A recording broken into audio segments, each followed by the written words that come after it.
In the last section, we completed a solid look at JSX and discussed what its purpose is. In this section, we'll take the JSX being returned from our component and make sure that it ends up in the DOM so our users can see it. So that's really step 2, our second comment here. Rendering a component to the DOM is simple in theory, but in practice, it involves some kind of confusing looking code. So here's what I'm going to do. I'm going to take a first stab at it. The first stab is going to be wrong, but I want you to see the error messages that we get and then see what we're going to do to fix it. Again, interpreting these error messages is key to developing your own React apps, so I really want you to see them.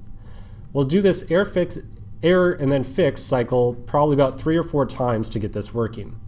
So here's my first naive try. We're going to put some code on the screen and we'll talk about what's going on. I'm going to say, React, please render my element to the DOM. So I'll say, React, please render the component app. And, let's just go ahead and see what happens.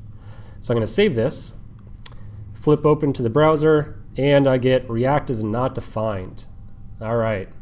So not a big surprise there. So I'm back over here at the code editor, and we can see that, hey, I got React here, but I don't really have anything else in this file that's defined React. And as far as I know, looking at index.html, I'm not importing the React library. So, where is this? What is my expectation that React should be defined here?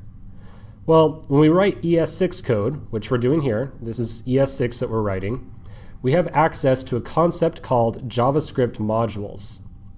JavaScript modules encapsulates the idea that all the code that we write in separate files is siloed or separated from other code that we write and other libraries that we install in our project. Code that is declared in other files that we produce will have zero contact with this file unless we explicitly say, hey, I want access to some code in that other file over there.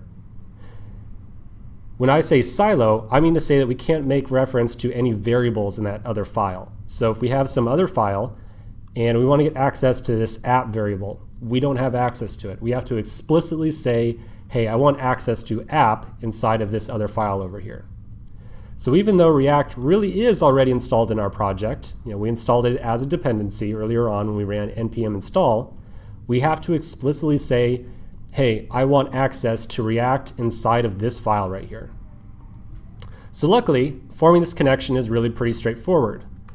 At the top, we just have to write one line of code to say, hey, please go and get React from the my installed modules, which really are right here. Go get React and give me access to it in this file. So to do that, all we have to do is write import React from React. Notice the lack of parentheses here. We can read this line as literally, go find the library called React installed in my application as a dependency, which is installed in this node modules folder. You can see React right here. Go and find that library and assign it to the variable React.